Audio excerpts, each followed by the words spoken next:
La visión espiritual. Si no logramos desarrollar la visión espiritual, usted es fácilmente que usted abandone o renuncie. Es supremamente fácil que lo haga. Lo que sea, en sus proyectos, en sus metas, en su servicio, en su trabajo, en cualquier cosa. Porque resulta que las circunstancias que lo rodean a usted son fuertes, son difíciles, no las entiende. Y eso lo lleva a usted a eso. Por ejemplo, me llamaron ayer eh, de una joven que tiene 21 años y que había puesto una soga, y se la estaba colgando al cuello y tenía la silla y todo, y ya se iba a botar, y alcanzaron los familiares a verla y la soltaron. Y usted dirá, pero ¿qué le pasa? Es joven, 21 años, ¿por qué una muchacha de esa edad quiere quitarse la vida? Si supuestamente tiene todo para adelante, y es una china que ha estudiado en la universidad, estudió en la universidad y todo. Entonces uno dice, pero si tiene la vida o no la tiene por delante, claro, y tiene una proyección. Sin embargo, ¿por qué sucede eso?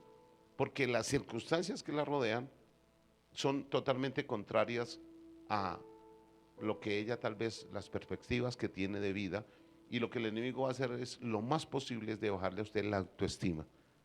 Escuche, la autoestima es lo más valioso de nosotros. No es el dinero, es la autoestima, o sea, el valor que tenemos de nosotros mismos. Voy a repetirlo. Suena esto como raro, pero es el valor que tenemos de nosotros mismos.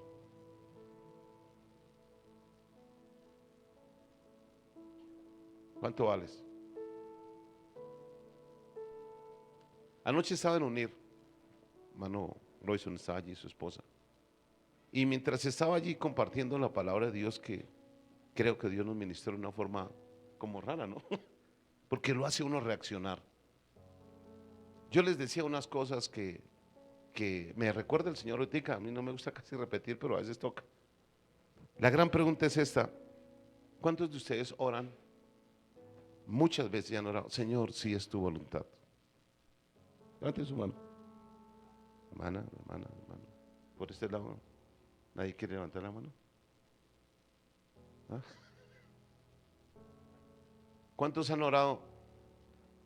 Ponle cao, Señor, ¿por qué no haces esto y lo otro? Honestamente. Y le dicen al Señor que lo haga. Por aquí, por este lado, ¿no? ¿Ninguno? ¿Cuántos le piden al Señor que haga cosas, que les ayude, que esto y lo otro? ¿Cierto? ¿Sí o no? Les voy a poner un ejemplo.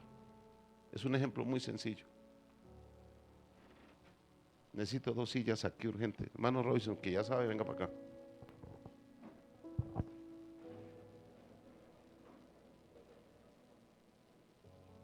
Por aquí, para aquí.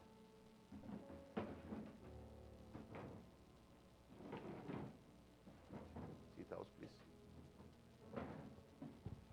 Gracias. En este preciso momento, yo voy a hacer de una persona de la iglesia, un hermano de la iglesia, que Dios lo llama siervo, o lo llama hijo, o lo llama testigo, heredero, pero realmente somos siervos. Es el nombre que el apóstol Pablo nos da a todos, a la iglesia de Cristo. ¿Cuántos le servimos a Dios? ¿Por qué? Porque Él ha hecho por nosotros cuántas cosas. ¿Quién es el siervo? Yo. Él es el Señor Jesús. ¿Estamos de acuerdo? Nosotros estábamos muy mal, estábamos muertos de delitos y pecados, pero Él un día vino a esta tierra y lo escogió a usted para que lo conociera Jesús, y lo conocimos, su palabra nos levantó el ánimo. ¿Y cuánto valíamos cuando estábamos sin Cristo? Pues nada, porque estábamos muertos, o sea que el valor nuestro no era nada. ¿Y qué importa la vida? Y no, si realmente no la tenemos. Cuando viene Jesucristo empieza a darnos un valor extraordinario, pero es un valor que usted no alcanza a entenderlo, y ojalá lo entendamos en un ejemplo muy bobo, que es muy importante. Ahora, no solamente Jesús viene y nos perdona, nos da vida, sino que nos dio cosas, nos dio poder espiritual. Lucas capítulo 10, 19. Les voy a dar potestad, poder de hollar serpientes y escorpiones sobre toda la fuerza del enemigo, y nada los va a dañar. Les voy a dar autoridad sobre el enemigo. les voy a dar una autorización legal. Gracias, hermano. Venga. Les voy a dar una autorización legal. En mi nombre, firma Jesucristo, en mi nombre ustedes van a utilizar mi nombre y en mi nombre van a echar fuera demonios. Van a poner las manos sobre los enfermos, van a sanarlos. Van a liberar a las personas, van a predicar, van a restaurar personas, van a hacer cosas extraordinarias. ¿Sabe qué van a hacer? Ustedes van a hacer mayores cosas de las que yo he hecho, las van a hacer ustedes. O sea que la autoridad que Dios nos dio, el poder que Dios nos dio, todo eso es supremamente extraordinario.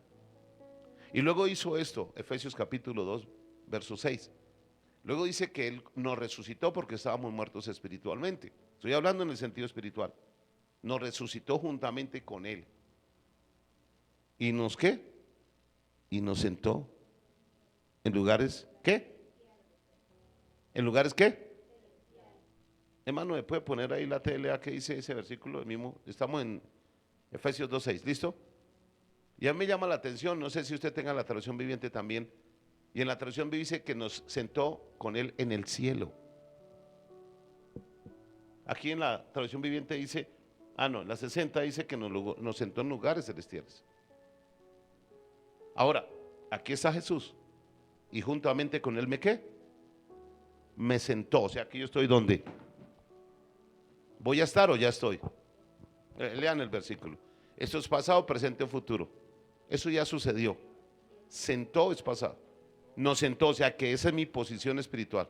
¿Listo? La otra versión dice, y nos dio un lugar en el ¿qué?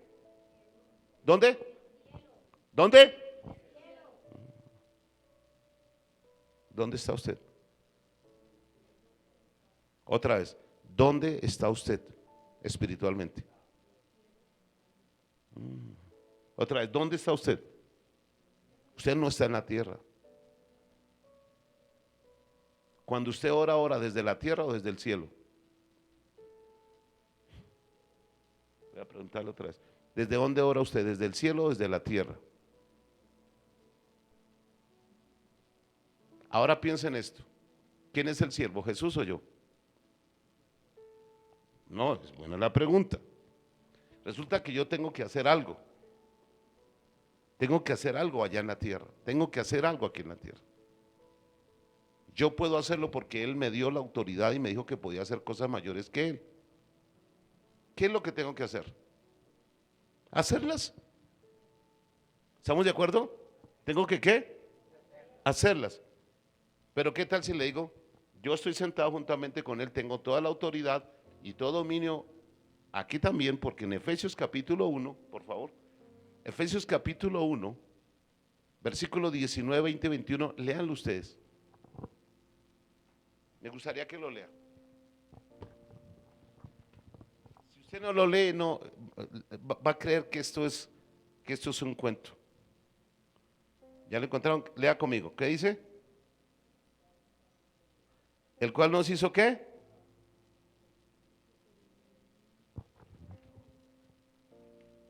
Yo lo estoy viendo ahí. Ahí está atrás mío, ¿cierto? Yo tengo la Biblia, la traducción viviente dice, Efesios capítulo 1, verso 19.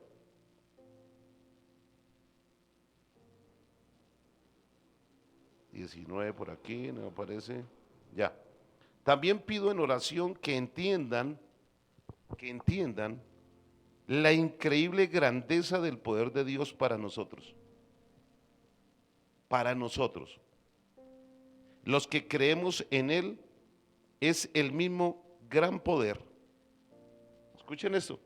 Es el mismo gran poder que levantó a Cristo de los muertos y le sentó en un lugar de honor. Ese poder que levantó a Jesucristo fue el Espíritu Santo de Dios. Y ese poder lo tiene usted dentro de usted. ¿Me está escuchando?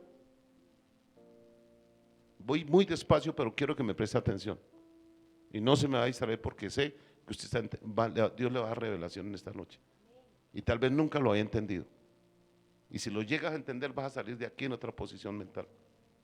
Dice, y lo sentó en lugar a la derecha de Dios en los lugares celestiales.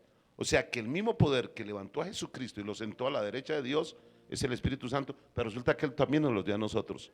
Y luego dice, ahora Cristo está muy por encima de todo, sean gobernantes o autoridades o poderes o dominios o cualquier otra cosa, no solo en este mundo, sino también en el mundo que vendrá. ¿Dónde está Jesús sentado? Está por encima absolutamente ¿de quién? De todo lo que es presente, visible e invisible. ¿Y quién está juntamente con él sentado? Yo.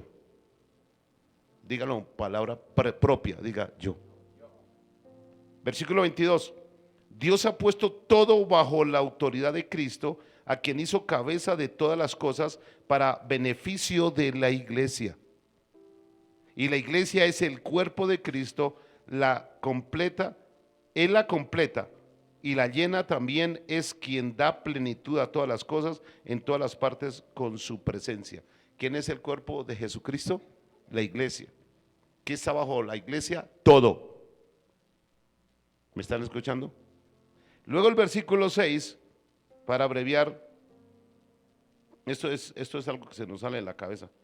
Pues nos levantó de los muertos junto con Cristo y nos sentó con Él en los lugares celestiales porque estamos unidos a Cristo Jesús. Entonces la gran pregunta es esta: si yo quiero hacer algo aquí en la tierra, ¿cómo tengo que orar? ¿Será que tengo que decirle, venga Señor, póngale que yo soy el siervo, tengo la autoridad? Él me delegó la autoridad, me dio un poder para hacer las cosas aquí. Y el Señor me dijo, puedes hacer cosas mayores de las que yo hice cuando estaba allá en la tierra. Le dije, listo Señor, gracias. Todo eso lo puedo hacer. Y Él me dice, ¿qué? Sí. Ahora yo quiero hacer algo aquí en la tierra y le digo, Señor, ¿puede ir y hacer eso? Señor, hace aquello, hace aquello. ¿Qué estoy haciendo yo en ese momento? Si yo soy el siervo, tengo que decirle al Señor que vaya, haga lo que yo debo de hacer. Entonces cuando una persona ora, Señor, haga esto, haga lo otro, ¿por qué usted no lo hace? Venga, ¿por qué no lo hace? Si el Señor te delegó todo el trabajo. El Señor Jesús se fue para el cielo y le dijo a los discípulos, vaya, hagan lo que tienen. Ahora vaya, ustedes transformen ese planeta. Yo voy a mirarlos a ver cómo lo hacen.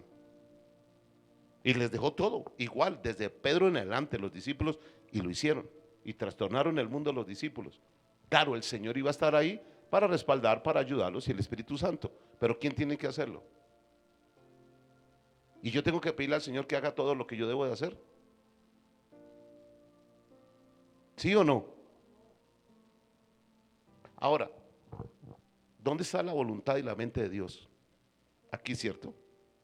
Y si yo le digo, Señor, si es tu voluntad, Jesús, que haga esto, ¿cuál es la respuesta de Jesús?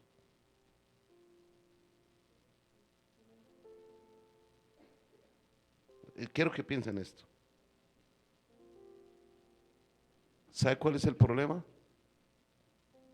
Que no hemos entendido, ni hemos renovado nuestra mente para comprobar cuál es la buena voluntad de Dios, agradable y perfecta.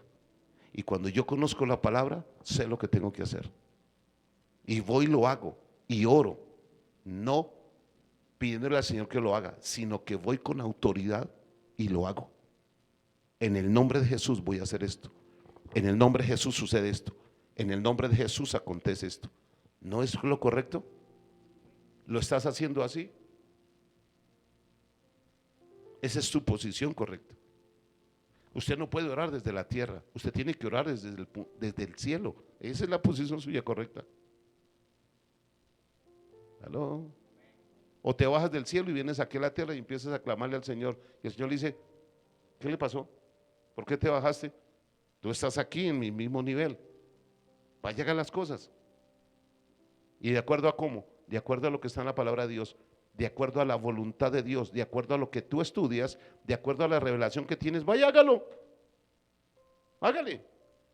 Emprenda. Y todo lo que emprendas, si no se aparta de tu boca este libro de la ley, sino que día y de noche medita. Todo lo que emprendas, tú, lo vas a lograr, lo va a prosperar y yo voy a estar contigo, te lo ordeno. Vaya, esfuérzate, yo voy a estar contigo por donde quiera que vayas. Usted va adelante, yo voy ayudándole y respaldándolo. Voy a estar con ustedes todos los días hasta el fin del mundo. Y ahora le mandamos al Señor que haga las cosas. ¿No sería un irrespeto yo decirle a Jesús, venga Señor, ¿por qué no vaya a hacer esto? Señor Jesús, venga, haga esto, Señor, vaya, hágalo. ¿Acaso Él no me dio todo para hacerlo? ¿O no lo estamos entendiendo? ¿No creen que debo hacerlo y decirle, Señor, gracias por todo lo que hiciste por mí? Claro que soy tu siervo, me someto a esto y todo lo que hago es para honrar y glorificarte a ti, Jesús. Es para engrandecerte a ti, para que el mundo sepa que tú vives, Jesús, y que tú resucitaste de los muertos. Y esa autoridad, ese dominio, tú no lo diste, fue para honrar y glorificar al Señor. Y si no hacemos nada, porque lo único que hacemos es pidiendo, cuando ya lo recibimos todo. Cuando todas las cosas que pertenecen a la vida de la piedad nos han sido dadas por su poder mediante el conocimiento. Gracias, hermano. Le agradezco, hermano. ¿Cuántos entendimos esto? La pregunta, ¿por qué las personas están deprimidas? ¿Por qué las personas no reciben las cosas? ¿Por qué piden mal? ¿Puedo repetir? ¿Por qué qué? Porque piden mal. Porque no lo piden con autoridad. Porque no tienen fe. Porque si tuvieran fe tendrían autoridad. ¿Y sabe por qué no tienen autoridad? Porque no se someten a Dios. Porque si usted se somete a Dios como dice su palabra, entonces el diablo va a tener que pararlo y se lo para y lo resiste y él va a huir de usted. Pero si usted no se somete a Dios, no vas a tener autoridad. Y puedes utilizar la palabra de Dios y puedes utilizar el nombre de Jesucristo y usted se puede parar en la nuca y no va a pasar absolutamente nada. Pero si tú te sometes a Dios legalmente, la autoridad de Dios va a ser delegada. Someteos pues a Dios, resistid al diablo. Claro, usted puede resistirlo. Y cuando el enemigo viene a hacerle la guerra y a no sé qué más, usted lo mira porque ya usted no tiene miedo. Usted ya no tiene miedo. Y entonces lo mira y le dice, fuera de aquí. Y como hay autoridad, él se va. Y se va de los problemas. Y se va de las enfermedades. Y se van los demonios. Y se va todo eso en el nombre de Jesucristo. Porque el que está ordenando es usted. Y usted tiene autoridad porque Dios le respalda esa autoridad. Y él sabe que se metió fue con usted. No puede hacerlo. Por eso los demonios dijeron, nosotros conocemos a Jesús y quién es Pablo.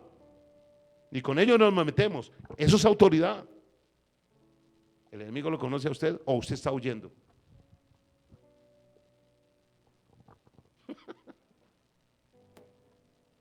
¿Por qué? ¿Cómo sucede esto en el mundo espiritual? ¿Cómo es que sucede todo esto? Es fácil de entender. En el libro de 2 Corintios capítulo 11, versículo 3, así que no tengo tableta aquí.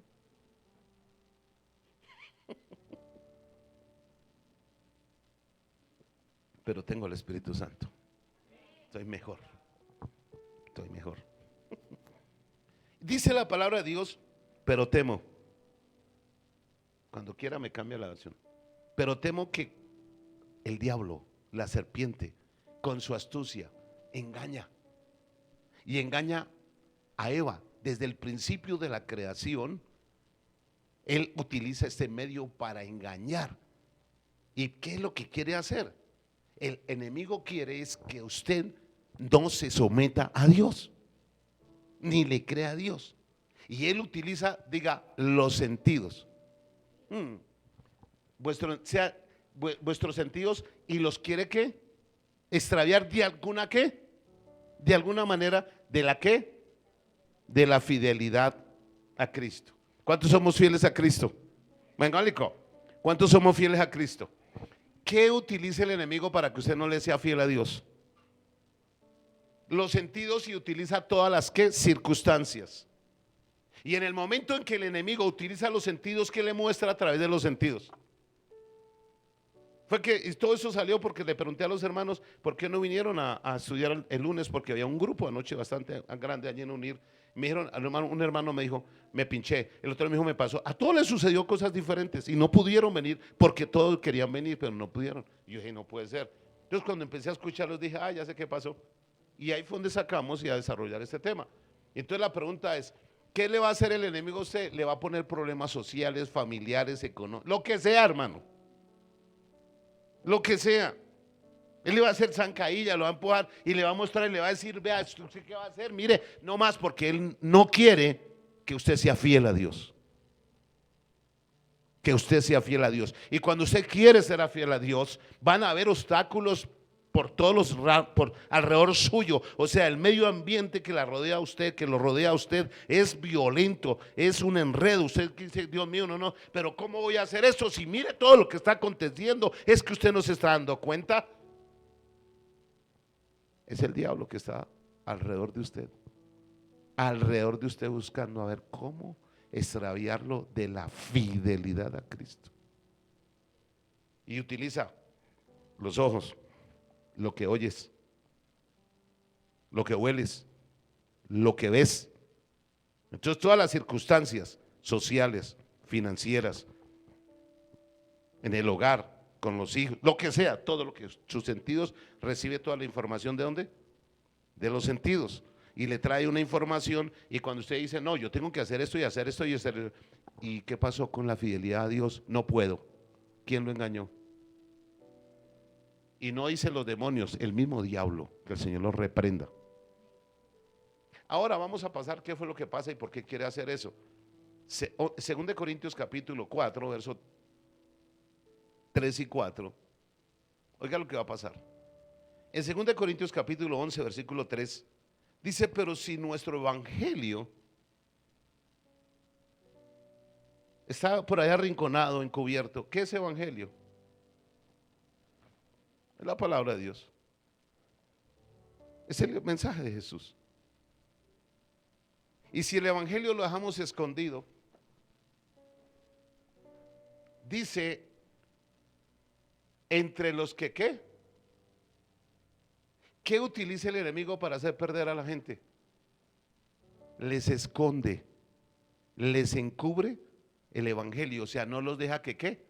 Que escuchen la palabra. ¿Y qué utiliza para no dejarlos escuchar la palabra? Los sentidos. Y los distrae, y los asusta, y los preocupa para que abandonen el buscar a Dios y el servir a Dios y se las inventa como sea. Porque ese es el trabajo del enemigo.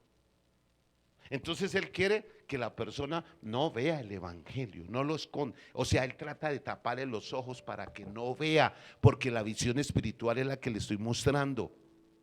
Cuando usted ve en lo espiritual, usted dice, yo no me voy a dejar engañar. Mis sentidos, mis problemas sociales, financieros, lo que sea, esos pueden estar ahí, pero el Dios que yo tengo me va a solucionar todo esto. Yo lo creo en el nombre de Jesús. Y si hay un problema, en el nombre de Jesús se soluciona esto. Se abren las puertas, lo que sea, porque tengo la autoridad para hacerlo. ¿Por qué? Porque yo me someto a Dios. Y me someto a Dios por encima de lo que mis sentidos me digan. Porque los sentidos me van a decir que usted no tiene tiempo para ir a la iglesia. Usted no tiene tiempo para esto. Usted no puede. Le es difícil. Eso dicen los sentidos. Pero ¿qué me dice el Espíritu Santo de Dios? Usted sí puede.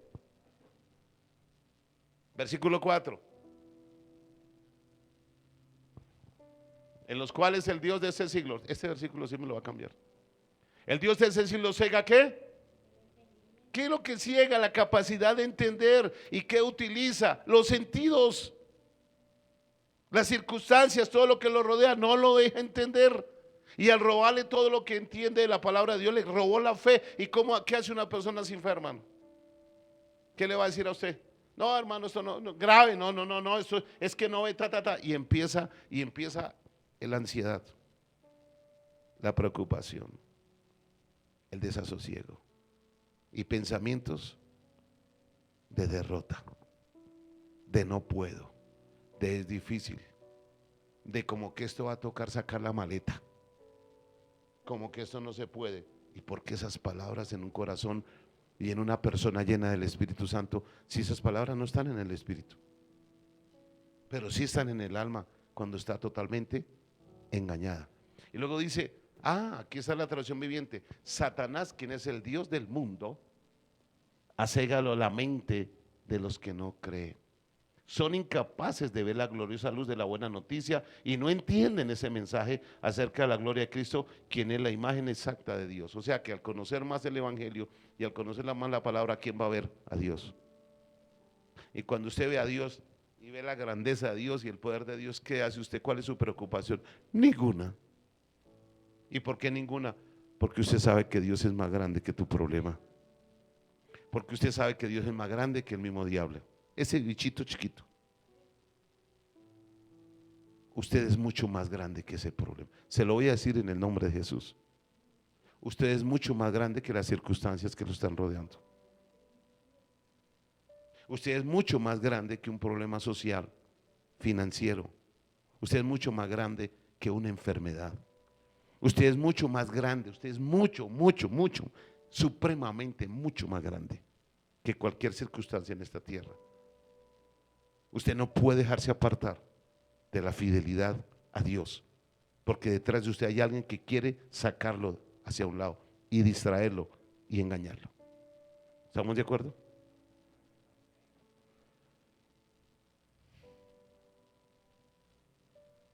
¿Por qué estaré predicando esto?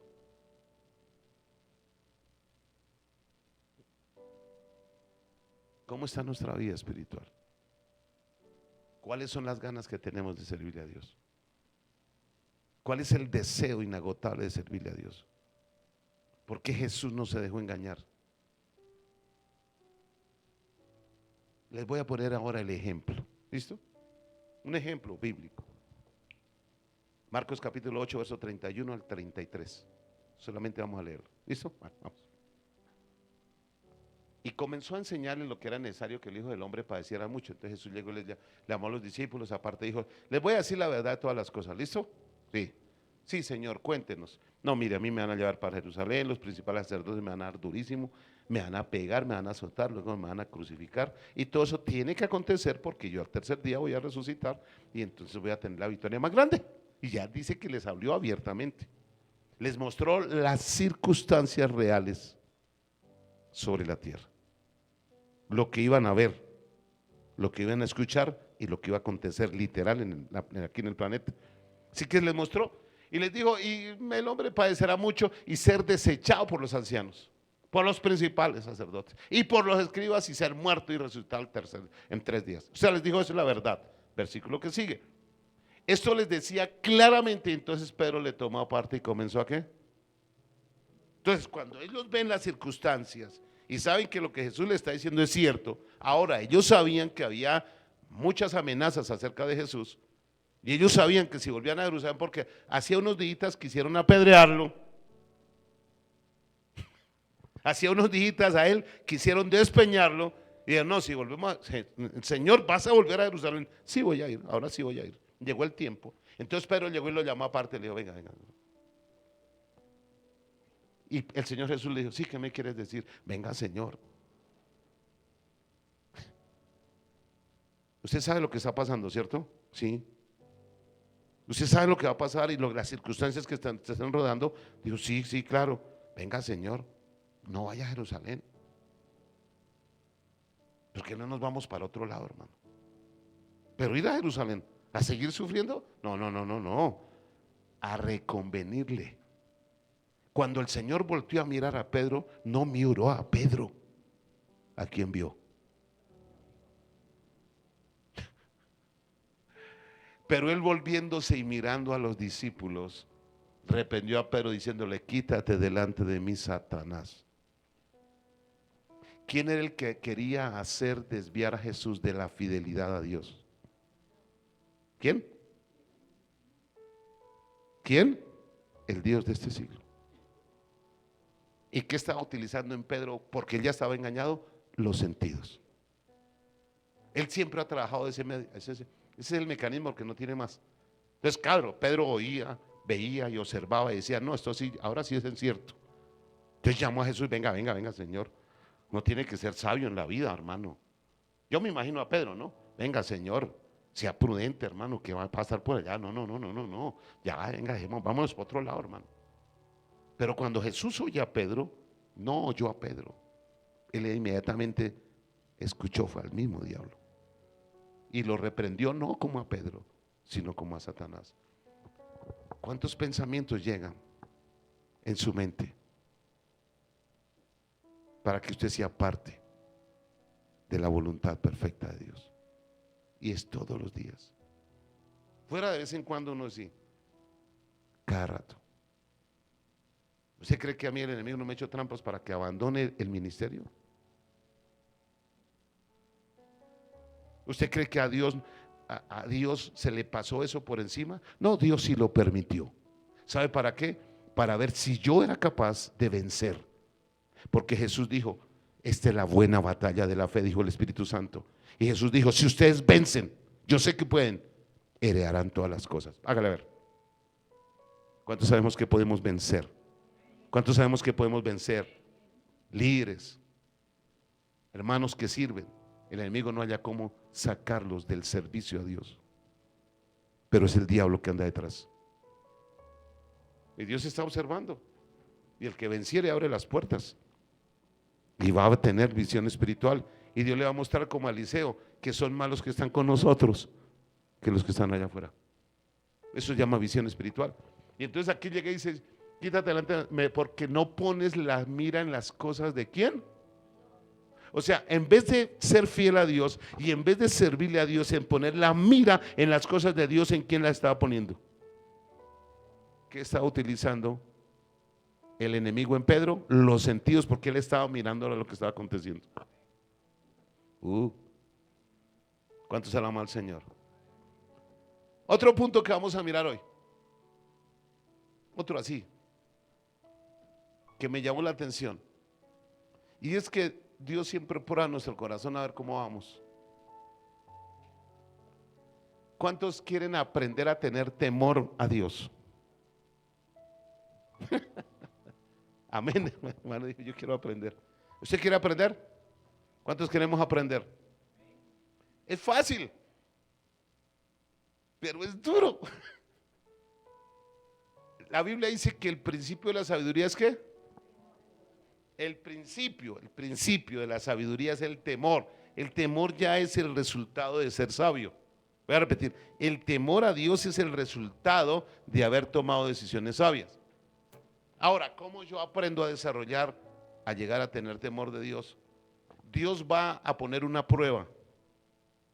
Eso es como cualquier persona que tiene que ser entrenado para lograr tener un título, digámoslo así. La palabra temor a Dios es algo muy grande y Él es el que pone. Pero hay algo que se mete en el corazón de las personas y que es lo que lucha y trata de impedir que yo tenga temor a Dios. ¿Qué creen ustedes que es lo que va a estar en el corazón y que va a tratar de impedirle a usted desarrollar el temor a Dios? ¿Qué? ¿Cómo? Duro. La incredulidad, no. La ignorancia. Vamos a leer un versículo que está por allá en el libro de Deuteronomio, capítulo 8, verso 23.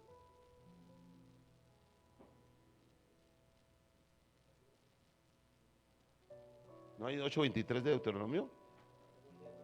Segunda de Crónicas, entonces, ¿no? Venga, sí, por otro lado. 14:23.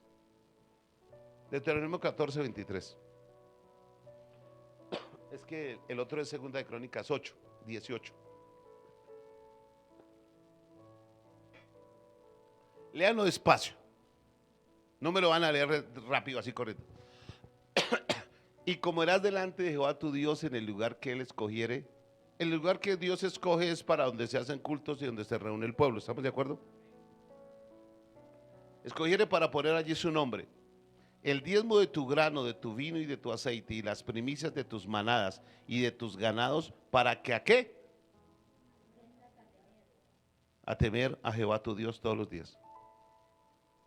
¿Cómo Dios entrena a una persona a tener temor de Él? Con el dinero. Es el dinero. Este versículo me sacó a mí Eso es un jorrón cuando y lo sacan del estadio, ¿no? Es que llama, ¿no? La sacó del estadio. Porque me llevó a estudiar este versículo. Y a estudiarlo, y a estudiarlo, y a estudiarlo. Porque en estos días estaba dando prácticamente un seminario sobre dinero. Y cuando llega este versículo dije, wow, eso aquí hay más de lo que yo encuentro. Y entonces empecé a estudiar y a meterme cabeza, a ver qué aprendía. Y entendí algo. En el corazón siempre va a haber una lucha espiritual. Y el dinero se convierte en una prueba espiritual, aunque es natural. Resulta que por allá en Lucas, no lo busqué, dice que no podemos servir a dos señores. Y el uno se llama Jesucristo y el otro son papeles que se llama dinero. O sea que el dinero pasa a tomar una posición de señor. Y no, eso es increíble. O sea que el dinero pasa a tener una repercusión espiritual. Y entonces Dios dice, ¿quieres aprender a tener temor de mí? Sí, Señor, amén. Deme esto. Pon primero esto. Si yo soy tu Señor, el dinero no va a ser tu Señor. A ese man lo va a poner bajo los pies. Si sucede eso, yo te doy dinero. Escuchen esto porque esto le va a sonar a usted raro. Pero Dios es mi papá y es el dueño de todas las cosas. Es el dueño del oro y la plata. ¿Quién es tu papá? ¿El dueño de qué? Y el dueño de toda la tierra y su plenitud y todas las cosas que hay en la tierra. ¿Estamos de acuerdo? ¿Será que a Dios le falta alguna cosita económica? No. ¿Será que Él puede bendecirme a mí hasta que sobreabunde? Yo creo que también, ¿no? ¿Sí o no? Pero el Señor me prueba así. Él es mi Señor. Y me pruebas con el dinero. Ahora, ¿será que Dios necesita un peso? ¿Un millón? No, Él no necesita eso. Él no necesita nada. Pero nosotros somos probados. Si Él es el Señor, entonces esto es suyo. Esto es suyo y eso es suyo. Y cuando yo lo digo, Señor, a mí no me interesa el Señor, me interesas tú. Yo sé que tú suplirás y bendecirás y harás todas las cosas. Ah, listo, muy bien. Y la forma en que Dios prueba a una persona, si tiene temor de Dios, ¿cómo es? Déjalo, porque de pronto es que no es que uno se puede equivocar. Para que aprendas a temer a Jehová tu Dios todos los días de la vida, para que aprendas. Entonces la pregunta es, si esa persona aprendió y tiene temor de Dios, ¿qué hace? No, dígame, hermano J, ¿qué hace? El que tiene temor de Dios, porque ya aprendió, ¿qué hace? ¿Porque lo obligan? Porque tiene ¿qué? Temor. Y si no tiene temor, no pasó nada. Ahora, ¿esto es una obligación? No, para nada, eso no tiene nada que ver con la obligación. Esto no es ley, esto no es una obligación, esto no es de que nada. Esto es una cuestión de sabiduría, porque la sabiduría es la que produce temor. Y cuando uno no tiene entendimiento y no comprende eso, pues no, y listo, y se acabó el problema. No hay problema. Pero ¿sabe qué sí está sucediendo? Que en ese momento estamos demostrando quién es nuestro Señor. Miren este otro versículo. Ahora sí, Segunda de Crónicas, capítulo 8, verso 18. ¿Cuántos saben que Dios quiere bendecirnos en gran manera económicamente? Yo sí lo creo, pero no le estoy hablando de prosperidad, porque la prosperidad dice, traiga para que Dios le dé. No, esto es una cuestión que tiene que nacer de su corazón por allá, de su espíritu, y si no, no funciona. Mire lo que dice. Porque Irán le había enviado naves por mano de sus siervos y marineros. Ese no es.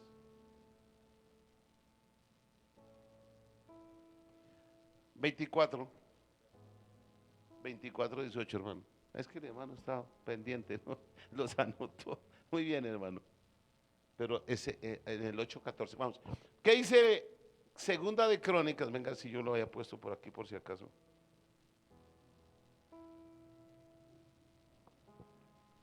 Tampoco es.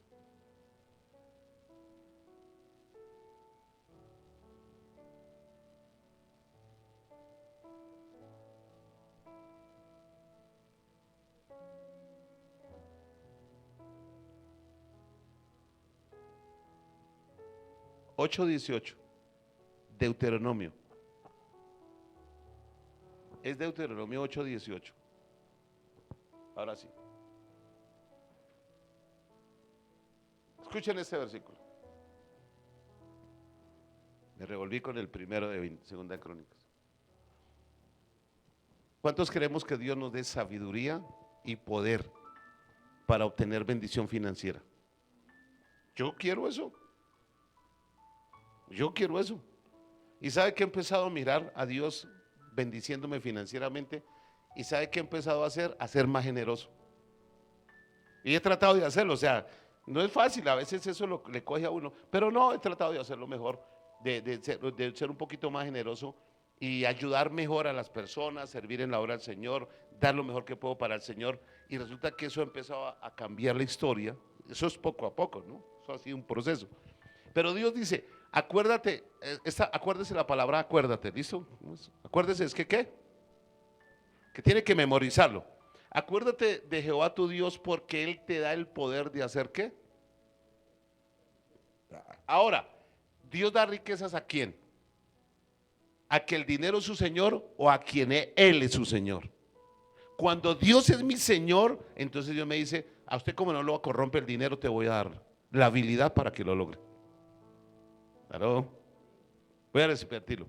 Como usted no ama el dinero, sino que ha mostrado que en su corazón yo soy el Señor y me amas más a mí, te voy a dar la oportunidad de que tengas ¿qué? Dinero. ¿Qué es lo que da? ¿El Señor le manda un bulto de oro? ¿Dinero? No, no, no, Él te da poder. La palabra poder aquí significa que te da habilidad. Te da habilidad, te da sabiduría para ingeniar algo, para crear algo, te abre puertas. Bueno, usted va a empezar a mirar que donde usted vaya, la bendición te va a alcanzar y los recursos llegan y usted dice, pero no sé cómo, pero sucede. ¿Y por qué sucede? Porque Dios es el que da el poder para esto. No es el diablo, que el Señor lo reprenda.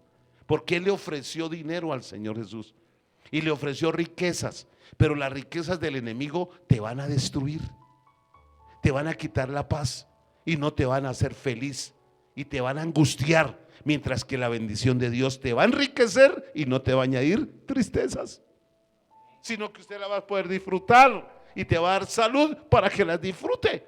Yo prefiero esas. ¿Cuánto le dan al Señor? Pero aquí dice más, para hacer riqueza a fin de que, este es increíble, a fin de confirmar su pacto que juró a tus padres como en este día. O sea que Dios hizo un juramento de ¿qué? De bendecirlo a usted financieramente. Voy a repetirlo. Dios hizo un juramento. Es el único juramento que usted encuentra a Dios. Hizo un juramento de bendecirlo a usted. Y aquí está hablando es de riquezas, de finanzas. ¿A quién le hizo ese juramento Dios? De bendecirlo, de multiplicarlo. Se lo hizo a Abraham. En el capítulo 22 de Génesis, usted va a encontrar que en el versículo 14, 15, cuando él iba a matar a su hijo, porque Dios le dijo, usted como que está amando más a su hijo que a mí, ¿no? No, Señor. Bueno, entonces hagamos una cosa. Váyame, das tu hijo en holocausto. ¿Qué? Váyame, ofrece tu hijo en holocausto. Y Abraham se fue a matar a su hijo.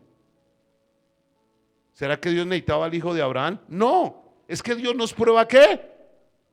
El corazón, con lo que más amamos. A Abraham el dinero no lo movía, porque en el capítulo 14 de Génesis, cuando venía de la derrota, él le dio los diezmos a Dios sin ningún problema.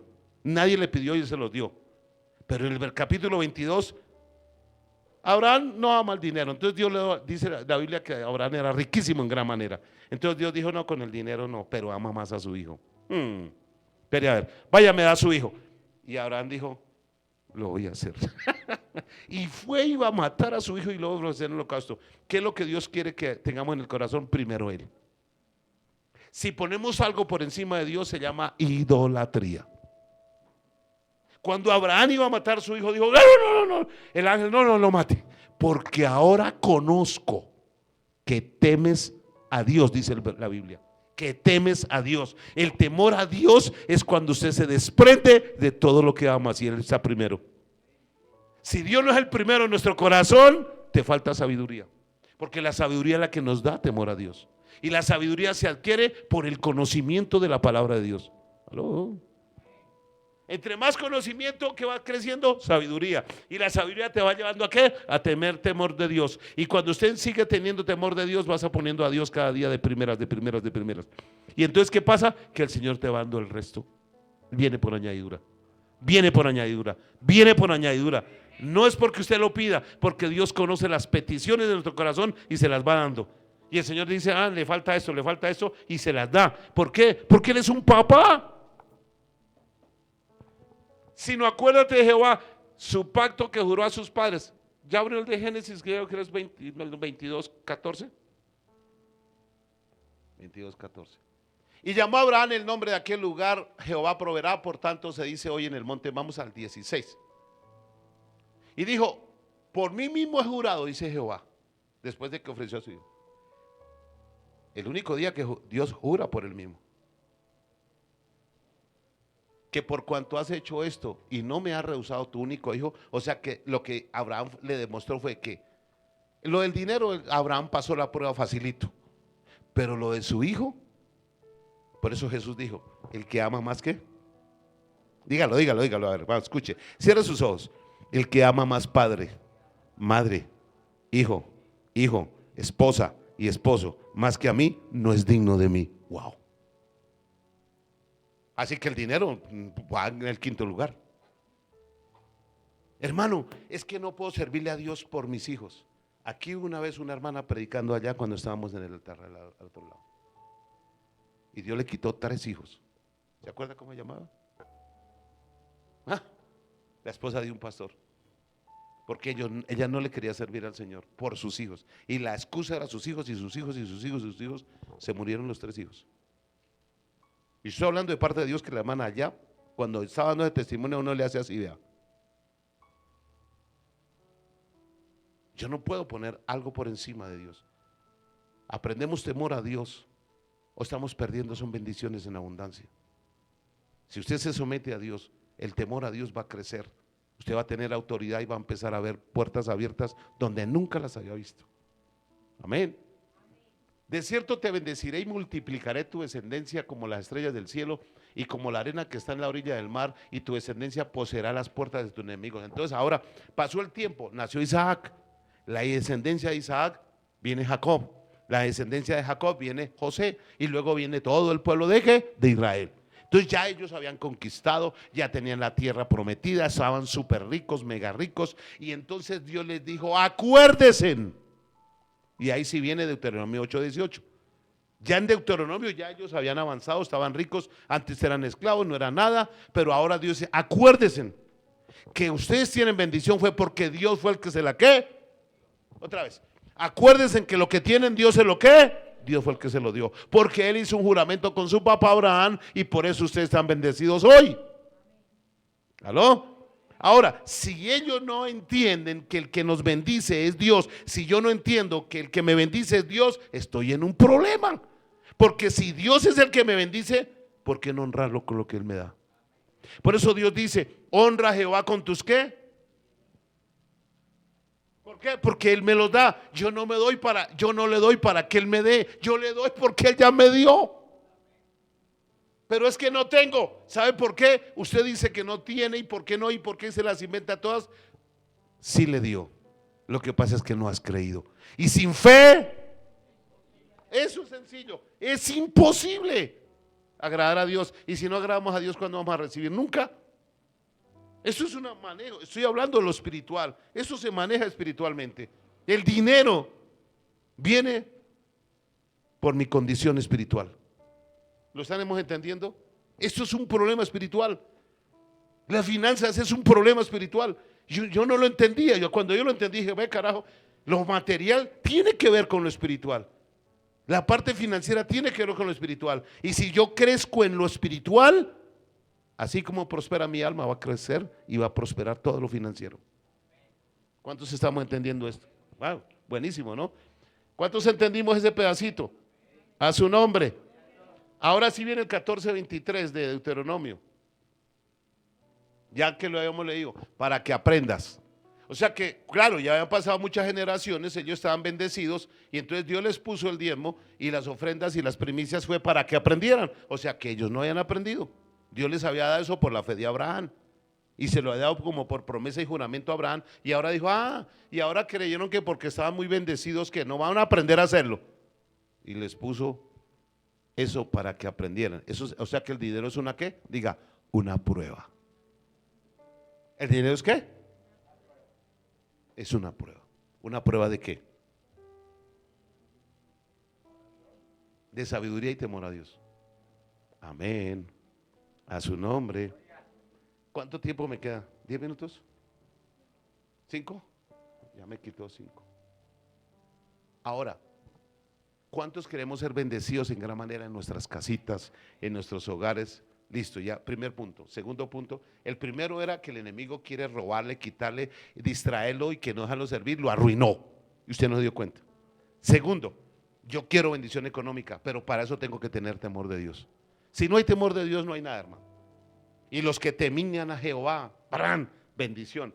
Y el tercer punto es algo que encontré que es pecado y que no lo hemos entendido. El domingo hace 8 días que estudió todo el mundo aquí camellando, trabajando, pintando, arreglando la plataforma, haciendo, reestructurando la iglesia. Y la idea fue mi esposa. Pues yo quería hacerlo. Cuando ella me dijo, le dije, hágale pues. ¿Ah? ¿Ah, la hermana Marelvis? Ah, sí, usted me ha dicho la hermana Marelvis. Hermana Marelvis, tiene una bendición adicional y la vas a entender en esta noche. Bueno, ahora las dos. Mire, lo que les voy a explicar a ustedes dos, que fueron las de la idea, no fueron ustedes las de la idea. Fue Dios el de la idea. Y lo van a comprobar ustedes y van a decir, wow, yo no sabía eso. No sabía eso. A mí yo siempre lo he hecho. Cualquier cosa que se dañe yo voy a cacharrear y alguien que me ayude y yo me pongo a hacerle, ya eso ya lo hago yo por inercia. Pero esa idea de este momento, de lo que pasó hace 8 días, 15 días, sí fue de las hermanas. Entonces yo dije, ajá, hágale, vamos a camellar y listo, porque yo soy feliz haciéndolo. Pero resulta que ahora pasó a ese nivel. Vamos a mirar rápido, Segunda de Crónicas 24, pero solamente vamos a leer esto corriendo y van a entender por qué salió esto. Yo no sé qué le estaría pidiendo la hermana Marelvis al Señor para que le pusiera idea y a mi esposa, porque se ganaron algo que lo van a entender. Se ganaron algo muy bueno. Dice, voy a leer rápido, hasta el 19. De 7 años era Joás cuando comenzó a reinar y 40 años reinó en Jerusalén. El nombre de su madre fue Sibia de Berseba. E hizo Joás lo recto. ¿Cuántos años tenía? 7. Lo recto ante los ojos de Jehová todos los días de Joiada el sacerdote. Entonces el reino es una cosa y la autoridad espiritual era Joiada el sacerdote. Y Joiada tomó para él 2 mujeres y engendró hijos e hijas. Oiga, el hombre terrible. Después de esto aconteció que Joás decidió que, diga, restaurar la casa de Jehová. ¿Qué restaurarla? Pintarla, arreglarla, falta el techo. Bueno, y reunió a los sacerdotes. ¿A quiénes? Diga, a los líderes de la iglesia, a los levitas, a los sacerdotes y al pastor de la iglesia. Y les dijo, háganme el favor y me van a reconstruir el templo de Dios. Pónganle acá. Salí por las ciudades de Judá y recoger ¿qué? Dinero de todo Israel para que cada año sea reparada la casa de vuestro Dios. ¿Y cuántos llevamos años sin reparar la casa de Dios? Qué pecado. Vamos a ver si es pecado o no, solamente esto. Y vosotros poned diligencia en el asunto, pero los levitas no pusieron diligencia. ¿Saben quiénes son los levitas? Los líderes. Son los servidores del templo. El sacerdote era Joiada, que venía a ser como el pastor, pero los líderes eran todos los que servían. Y ellos dijeron, uy, toca restaurar el templo. Y no pudieron ¿qué? Diligencia. Entonces Joás el rey, por lo cual el rey llamó al sumo sacerdote de Joiada y le dijo, ¿y usted qué le pasa, hermano? ¿Por qué no has procurado que los levitas, los líderes de Judá y de Jerusalén, traigan la ofrenda que Moisés, siervo de Jehová, impuso a la congregación de Israel para el tabernáculo del testimonio? Porque la impía Atalía, la bruja y la hija de Jezabel, era la que había dañado el templo, la que estaba peleando para que no se construyera y se restableciera el templo. O sea que siempre hay un demonio detrás impidiendo la reconstrucción y que el templo esté arreglado. Eso sí, eso es bueno saberlo. Y además había gastado en los siglos todas las cosas sagradas de la casa de Dios. O sea que terrible esta vieja. Pero siga. Mandó pues el rey que hicieran un arca. Un arca es más o menos un, digamos así, como una caja grande. ¿Estamos de acuerdo? Mandó que hicieran un arca, la cual pusieron fuera a la puerta de la casa de Jehová, o sea, allá en la entrada. E hicieron pregonar en Judá y en Jerusalén que trajesen a Jehová la ofrenda que Moisés, siervo de David, había impuesto a Israel en el desierto. O sea, que todo el mundo trajera ofrenda, ¿para qué? La restauración del templo. Y todos los jefes y todos los pueblos se gozaron. ¿Se qué? No, no estaban tristes, estaban contentos. Y trajeron ofrendas y las echaron en el arca hasta llenarla. Y cuando venían el tiempo para llenar el arca, el sacerdocio del rey, por mano de los levitas, cuando veían que había mucho dinero, venía el escriba del rey y el que estaba puesto por el sumo sacerdote, o sea, el tesorero, y llevaban el arca y la vaciaban y la volvían a su lugar. Así lo hacían de día y recogían mucho dinero. O sea que toca seguir, ¿qué? ¿Para qué? Para seguir haciendo lo que nos mandó a hacer el Señor. ¿Cuántos decimos amén? Muy bien, muy bien. Yo no dije nada, fue la palabra, ¿no? Bueno. Y el rey Joiada lo daban a los que hacían el trabajo del servicio de la casa de Jehová y tomaban canteros, carpinteros, reparasen la casa de Jehová y artífices en hierro y bronce para comprar la casa, componer la casa. Hacían pues los artesanos la obra y por sus manos la obra fue restaurada y restituyeron la casa de Dios a su antigua condición y la consolidaron. O sea que eso es una bendición, ¿no? Y cuando terminaron trajeron al rey y a Joiada lo que quedaba del dinero e hicieron de él utensilios, compraron digamos cosas para el templo, una vajilla, yo no sé qué más harían, ¿cierto? Bueno, para la casa de utensilios, para el servicio, morteros, cucharas, vasos de oro y de plata, sacrificaron holocaustos continuamente en la casa de Jehová todos los días de Joiada, hasta el sacerdote, amén, gloria a Dios. Mas Joiada envejeció y murió, lleno de días, de 130 años se murió el sacerdote, el pastor se murió. Y lo sepultaron en la ciudad de David con los reyes por cuanto había hecho bien a Israel escuche, y lo sepultaron en la ciudad de David con los reyes. Un sacerdote lo sepultaron con los reyes porque él había ayudado a reconstruir la casa de Dios. Eso se llama nivel. Siga. Y lo sepultaron en la ciudad de David, Tatada 26, 16, 17. Muerto Joiada, vinieron los principales príncipes de Judá y ofrecieron audiencia al rey. Ustedes dijeron, bueno, ya se murió el pastor, pero vamos a seguir siendo fieles a Dios. ¿Y desampararon qué? Del Dios de sus padres. Escuchen aquí. ¿Cuántos tienen padres? Yo creo que ustedes tienen papás. ¿Cómo están viviendo sus papás? ¿Si tienen una buena camita donde duerman? ¿Si tienen una buena estufa? ¿Si están bien? Imagínense ustedes que su papá les haya dado bendición a sus hijos, les ha dejado una casa y todas las bendiciones, y luego sus papás estén mal, y los hijos vean que sus padres están mal, y los dejan ahí. Eso es un pecado, y eso es deshonrar a los padres. ¿Cuántos saben que la casa de nuestro Padre es donde lo honramos y lo adoramos? Ya que dice que descuidaron la casa de sus padres. Eso es para echarles cabeza, ¿no? La casa del Dios de sus padres. Y sirvieron a los símbolos de acera y a las imágenes esculpidas. Entonces la ira de Dios vino sobre Judá. ¿Por este qué? ¿Por este qué? Déjalo ahí. ¿Qué era? ¿Cuál fue el pecado del pueblo de Israel? ¿Cuál fue el pecado? No ayudar a la restauración de la casa de Dios.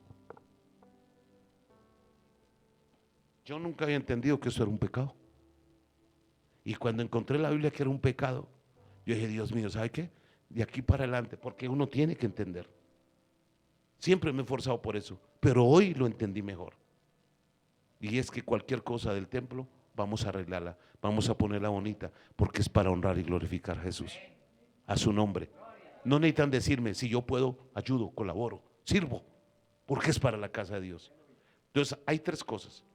La ofrenda es para temor de Dios, y el honrar la casa de Dios, si no lo hacemos, es pecado.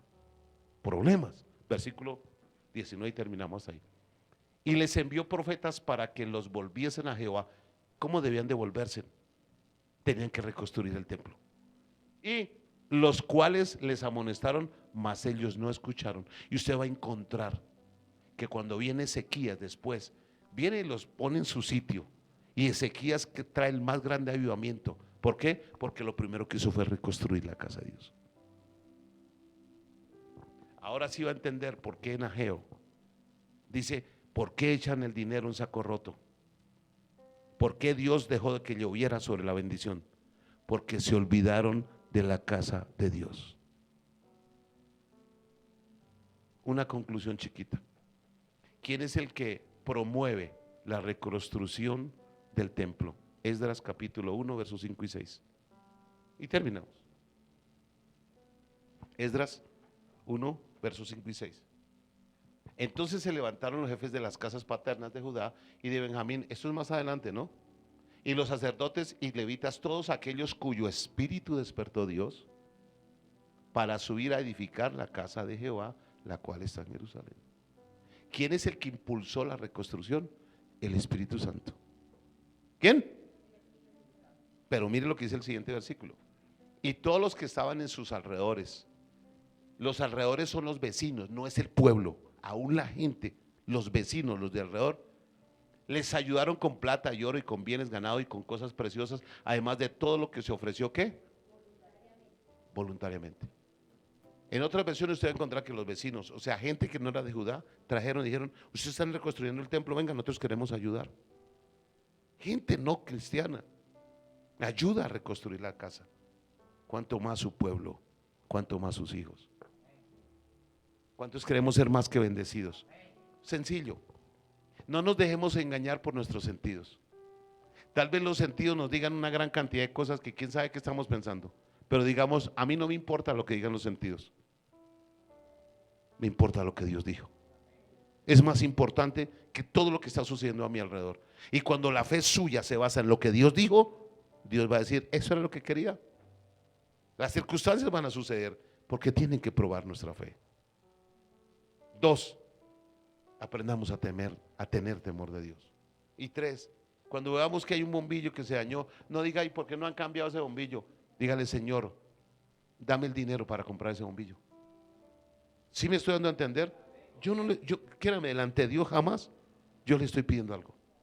Quiero es que entendamos que esto está en la palabra de Dios y Dios quiere bendecir en gran manera a la iglesia. Vamos a ponernos de pies en esta noche. Hermano, todos los que se